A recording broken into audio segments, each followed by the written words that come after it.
I think we'll go ahead and get started. Good morning, everyone.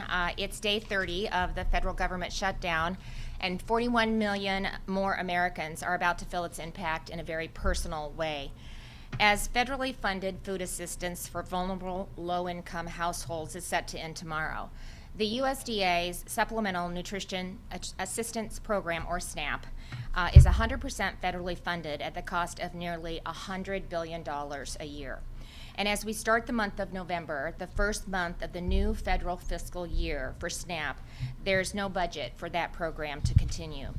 As Secretary Rollins has said, the well is dry. And this means that 131,000 SNAP-eligible households in Iowa will have less food on the table. Dems in the United States Senate don't seem to care that everyday Americans are suffering while they force the shutdown into another month, holding out for $1.5 trillion in a spending bill to prop up the fundamentally flawed Unaffordable Care Act. And we do care here in Iowa, and I know that Iowans do too. And that's why yesterday I announced the state will provide interim support for Iowa's food banks and pantries if the SNAP benefits end as expected. I want to thank my team from the Iowa Department of Health and Human Services, including Director Johnson and Community Access Director Aaron Drennan. And I also want to thank Major General Osborne, Adjutant General for the Iowa National Guard, for their help in supporting this plan. You know, as the SNAP deadline has been drawing closer, Aaron has convened regular meetings with Iowa's 6 regional food banks and other food system partners to understand what they'll need to manage an increase in demand. In response, the Health and Human Services has stood up Volunteer Iowa. They're working to recruit and deploy volunteers to help staff pantries and assist with operations. The Guard will be available as needed to conduct food distribution missions as it did during the pandemic. And I have directed HHS to use up to $1 million in existing state funds to match all cash donations to our 6 regional food banks beginning tomorrow. This is an opportunity for all of us together as Iowans to care for our neighbors in need. And as you can see on the map behind me, there are 6 food banks in Iowa that together support 1,500 local food pantries and other partner agencies across all 99 counties. By making a cash donation to the food bank that serves your area, you can help a family near you keep food on the table. Better yet, your donation will go twice as far because the state will match it dollar for dollar. So a $25 donation becomes $50. A $50 donation becomes $100. And if just 50,000 Iowans each donate $20, we can fully leverage the state's $1 million match to provide $2 million of support to our food banks, and that will make a real difference for Iowans in need. As I stated, that match will start tomorrow, November 1st, and you can go to my website at governor.iowa.gov for a list of Iowa food banks by location and links to their websites where you can go and donate online. I also want to take this opportunity to thank some very generous corporate citizens who have stepped up to support food security for Iowans during the shutdown. Iowa's 3 Medicaid managed care organizations, Iowa Total Care, Molina Healthcare of Iowa, and WellPoint Iowa, have each committed $100,000 for Iowa food banks. Hy-Vee has also donated $100,000, and Fairway and Iowa pork producers teamed up to donate $20,000 worth of ground pork to food banks across the state. And I know there have been several others that have stepped up in the last day to also make very generous donations. I've had churches reach out to me, and they're doing fundraising. So really, Iowans do what they always do, and they are stepping up and helping people in need. So as we wrap up, I'm asking for the media's help and yours to help us inform Iowans who use SNAP about their benefits during this time. So if the federal government remains shut down tomorrow, SNAP users, as you know, will not receive their November benefits on their SNAP card until the government reopens. However, if there is a remaining balance on their SNAP card, the card will work and the balance can be used during November. If the government reopens during the month of November, SNAP users will receive their full November benefit at that time. So, as you know, as the government, plays an important role in supporting its citizens, but we shouldn't rely on government alone to do a job that we're all called to do. And we each have a personal responsibility to the people in our communities, especially those in need. But I also wholeheartedly support the President and our congressional delegation's effort to get federal spending in check, to right-size federal government, and to reduce a $38 trillion national debt. But we can't make any headway until we get the government back open. So again, you're going to hear this constant message from me. We need Senate Democrats to vote to reopen the government and get Congress back to work, working on a budget that makes sense for the American people and policies that will help strengthen our country. So it's time to get back to work. It's time to get the government open and end the unnecessary impact that it's having on people that really rely on some of these programs. So with that, I'll go ahead and open it for questions. It might be a little early to ask this, but can you explain a little bit more of the logistics, particularly with the guard?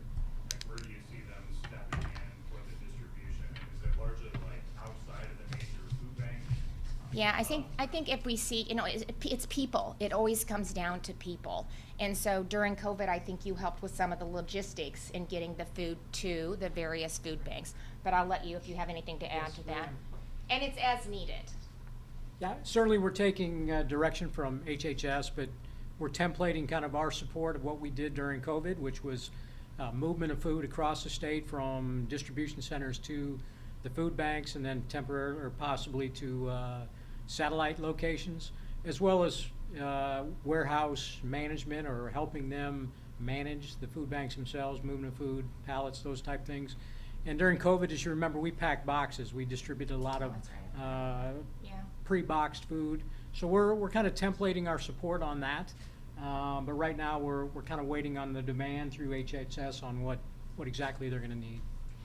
Can you put back up the map of the food banks? This is a big area that some of them cover, so there will be probably some need. And then with Volunteer Iowa, we've got volunteers across the state that Larry's team and Aaron will tap into and see where they can help just with manning the pantries, but also possibly with logistics as well. With the soldiers, does that mean you have to call some in, or do you have enough there that if you had to make a run that are staffed, that, where they could run the trucks? We would bring in, first thing we would do is ask for volunteers, and our soldiers and airmen have volunteered to support their communities, state and nation. We hardly ever have any issue with volunteers to come in, especially with these types of missions. So we're looking at these central locations of where the food banks are primarily right now, with the skill sets we need with the anticipated mission sets.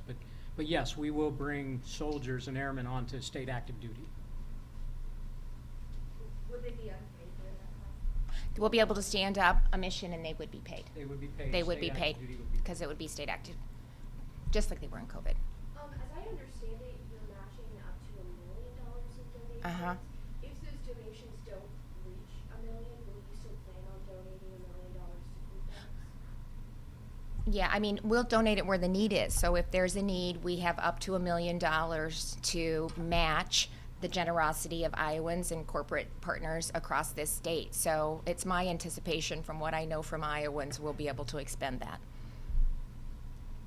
Can you explain your decision to take this approach versus using emergency state funding to replace those benefits, as some Democrats have called for it? Well, it's ridiculous. First of all, we could have ended it 4 weeks ago. We could have ended it if the Democrats would have voted to keep the government open, and they did not. 53 Republicans have voted 13 times to keep the government open. I need 5 Democrats in the United States Senate to step in there and open up the government and not use this as a negotiating tactic, which they have admitted that they are using this shutdown as a negotiation tactic to spend extra money, $1.5 trillion on a system that's not sustainable. And I said that, I'm talking about the Unaffordable Care Act, that I said in 2017 was a system that was not sustainable and not affordable. And if it is an Affordable Care Act, then why do we have to subsidize it with tax credits?